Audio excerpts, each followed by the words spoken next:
Gentleman is recognized for 5 minutes. Thank you, Mr. Chairman. And with so much discussion of the pardon power, I was interested in learning its origin and the nature of the debate that occurred among our founding fathers on the question. And actually, there was no question as to the absoluteness of the pardon power. The question was whether or not that power should be exercised at the federal level or among the several states. It was Alexander Hamilton who believed the president ought to have federal pardon power. It was, I believe, Jefferson who argued for that power at the states. Which is interesting to me because our founding fathers were so skeptical of the absoluteness of any power that was maintained by the King of England, and so to bring that over to these new United States seemed odd and abstract to me. What I learned is that the graciousness and absoluteness of the pardon power was not in question. And actually, the pardon power was first used in the 7th century by King Ian of Wessex.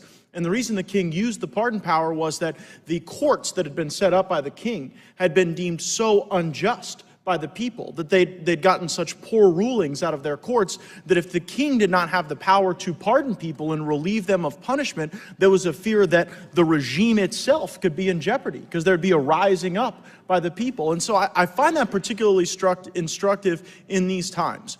I look at a judicial system that is becoming excessively entangled in the activities of the executive. The Constitution lays out that the conduct of the sitting president is the purview of the Congress. We have the exclusive power to impeach or not to impeach.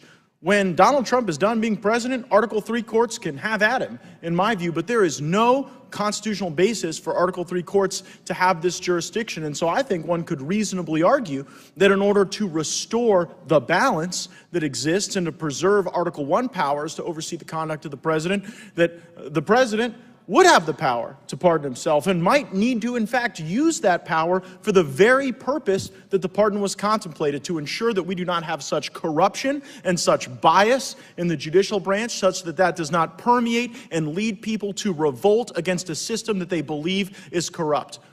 This is the reason why the pardon power exists. It's the reason why our founding fathers universally accepted the absolute nature of the pardon power, and I believe it would be improper for our committee to impair that. I yield back to Gaetz. Would the gentleman yield? Certainly. I thank the gentleman for yielding.